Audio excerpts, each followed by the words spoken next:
Hello and welcome. I have something awesome to show you guys today, and that is custom recipes in vanilla Minecraft 1.9. Now I'm actually in a snapshot at the moment, and this is working really well.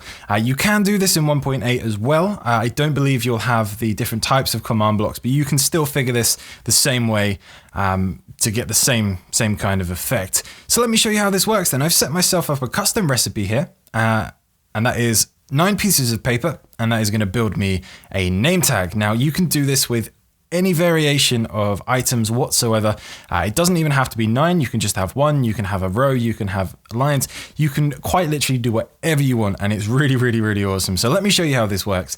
If we grab ourselves a piece of paper, we come to our super special secret special crafting terminal place. We grab ourselves some paper. If we build the recipe that we've got on there, it will be replaced with a name tag. And you will see that the blocks that we used, or the items we used even, have been removed. Absolutely awesome. Now this thing works in 3 parts, so I'm going to show you how to build this in your worlds. So let's start with part 1. So the first thing that we're going to do is build the first block here. Now, before we start anything, you're going to want to get yourself a dropper, and you're going to want to find out whereabouts you want to place it. So I'm going to choose right here. We're just going to mimic what we've done. Now it is important to note which way your dropper is facing. This will come into play once we start adding damage values and things like that. Mine's facing up, which is a damage value of 1, and that will make sense to you in just a second. So place this wherever you want this in your world. Obviously, to get yourself a command block, you are going to have to quickly hop into game mode 0. As long as you go straight back, I'm sure no one will mind. And you can do the command /give, then you can add your username. And if you just type the word command and hit tab again, that will fulfill the whole thing. But that there is the command you want to do, and that will give you this guy right here. Now, we had some changes last version, I believe 1.8, in the way the command blocks will react with each other, which is how we're able to do this with literally no redstone. Just 3 blocks. And that is that they're directional. So if we place this at an angle here, you'll see the arrow on the top is pointing this way. Now you want to make sure that all of your blocks are going to point into each other. And that's just going to save you a lot of moving around with redstone and stuff later. So the first block, this guy here, we're going to need our command. And now this is going to set ourselves the recipe. So let me grab the command myself. This will be in the description for you to use. I'm just going to copy and paste it.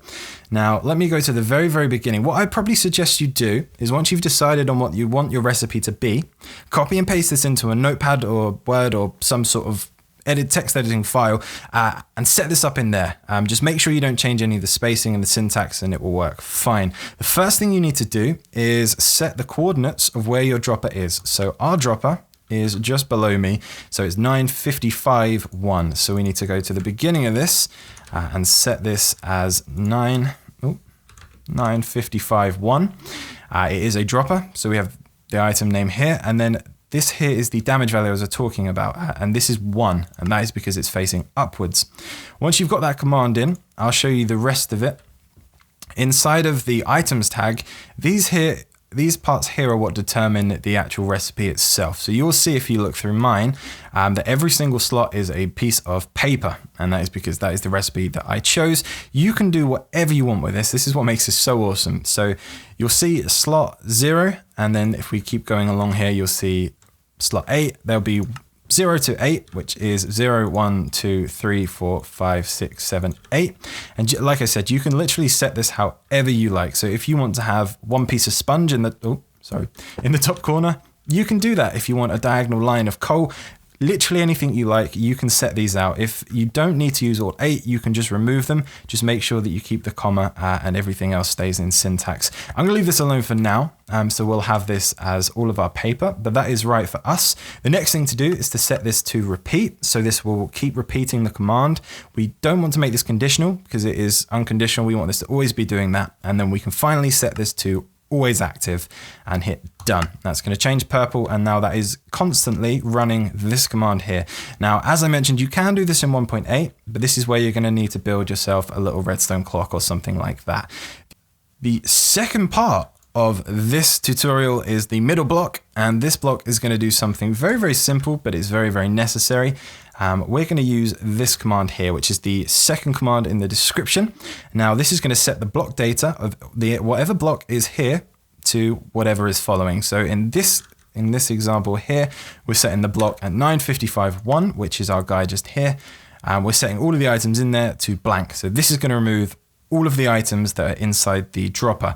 One thing that is very important to note, if we set our recipe, so there's one piece of sponge in this top corner, and we have stacks of diamonds in here, and we put in that sponge, it will remove everything and act as if it was just the one piece of sponge. You do need to be careful if you're doing this in your survival world that you don't mess that bit up.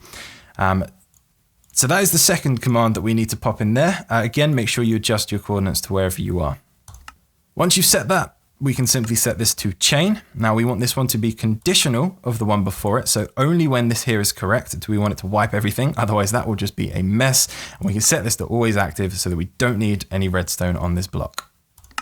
Now, the final command block is again something very simple, but something very necessary.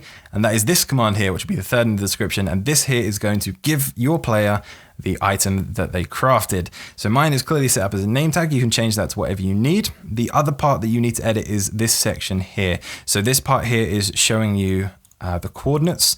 Now I need to set this to 9 so that it is the coordinates of where my dropper is, and I also have a radius of 3. So what that means is I don't have to be standing directly on top of the block. I can have a radius of up to 3. So I could stand here and craft and it would still work. However, if I was any further away, it wouldn't. So once you've got that, again, you want to set this to chain. You want to set this conditional and always active and hit done. And as long as you have made sure all of your stuff, all of your coordinates are right, your damage value in this first one is right, that's what caught me for quite a while trying to get this going. That should be that. So let's run and grab some paper and let's test this thing and make sure I haven't broken everything. And there you go. You'll see we get that straight away. Now there is a game rule you can do to get rid of all this so that it doesn't spam you, but I've left it on just so you can see exactly what it's doing. It's checking the block, it's finding it, it's checking that all the items are in there. Once that matches, it's updating the block data to 0. That's getting rid of everything. And then it's giving us a name tag. Awesome. I think this is absolutely amazing. I'm planning on using this, or at least I'm toying with the idea of using this in the custom UHC world that I have running on this channel. And that's simply because there's not every item in the game. And I think this would be a really cool way to combat that. So yeah, let me know what you guys thought of this. Let me know if you guys build this and what you're using it for. And if there's any questions or anything I've missed out on, again, do let me know and I'll try my best to help you in the comments. But yeah, thank you so much for watching. If you have enjoyed this video, of course, please do go ahead and click the like button. If you do want to see any more Minecraft content or just anything else, I play some other games too, do go ahead and subscribe.